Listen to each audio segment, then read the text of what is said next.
Welcome back, Nerd Squad. My name is Rory Destroya, and this is Top 10 Nerd. With the new Dark Knight's Metal series, we have a villain like no other in the form of the demon Barbatos, not to be confused with Barbados, where I wish I was right now. But despite being the new big mysterious thing, this guy's actually got a pretty rich history that we are going to take a look at in this video. So let's take a look at the top 10 Barbatos surprising facts.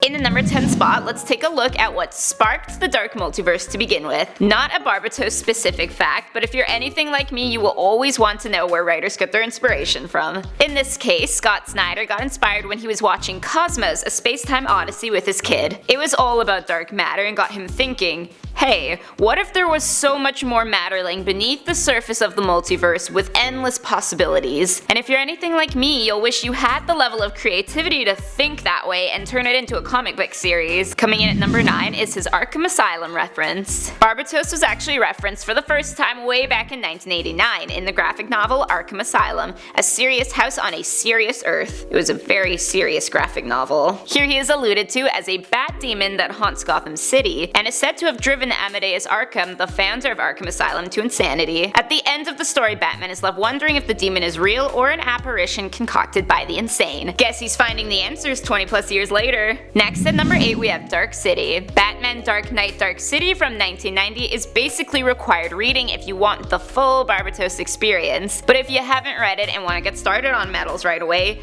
you're in the right place. The demon made his first true appearance in this story, where he is summoned by a group of people, one of which is US President Thomas Jefferson. They succeeded in raising the demon, but such a powerful being is not to be controlled, except through one mean. In the number 7 spot, he demands sacrifice. In order to harness the power of Barbatos, those who summoned him needed to make a sacrifice. They drugged a girl named Dominique to play the part. However, mid-sacrifice, Thomas Jefferson seems to come to his senses and hesitates before he can kill the poor girl. The occultists flee, but the idiots trap the demon inside a barn with the girl. Fast forward some years and Riddler decides to open the doors and reattempt the ceremony. So yeah, you can blame Thomas Jefferson for this one kinda. Coming in at number 6 we got the return of Bruce Wayne. In this story, when Batman was hit by Darkseid's Omega beams, he was sent back in time and then followed by a being known as the Hyper Adapter, who pursues him through time travel. If Batman came back to present day with this beast, it would release all the energy it had built up, destroying existence.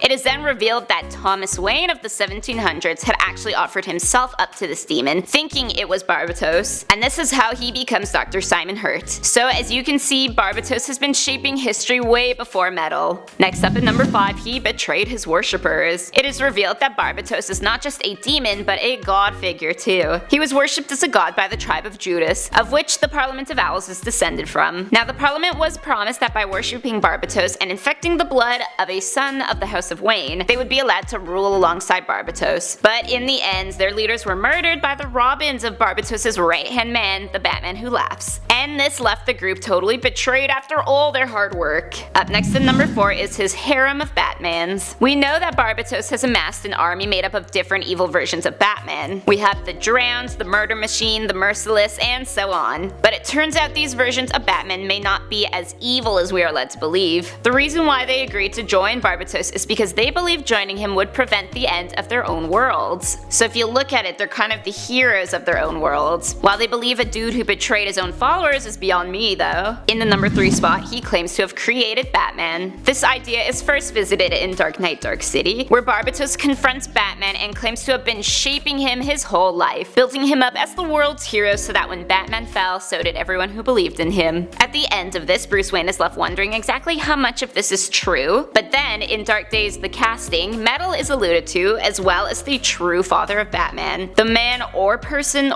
or thing that really created the hero. Coming in at number 2, we have another Barbatos. If you think this name is familiar, but not in relation to anything batty, chances are you've read the books of magic by DC and Vertigo. This Barbatos was a demon from hell who wanted to trick a powerful mage, Tim Hunter, into becoming his slave. He appeared as an ugly baby figure as opposed to a big bat demon, but he and Batman's enemy do share something in common, who they were modeled after, and that is our next fact. And finally, in the number 1 spot, we have the Barbatos. Barbatos. When it comes right down to it, what the hell even is a Barbatos and where did this idea come from? Barbatos is actually a figure of demonology who was a duke and earl of hell who ruled over large herds of demons. His name is derived from the Latin Barbatus, meaning bearded old man of the demon of hell, which means we know Batman is in store for a little bit of hell. So those were the top 10 facts about Barbatos. Let me know in the comment section down below who you want facts on next. My name is Rory Destroya, thanks for watching, and don't forget to subscribe so you never miss another nerdy list.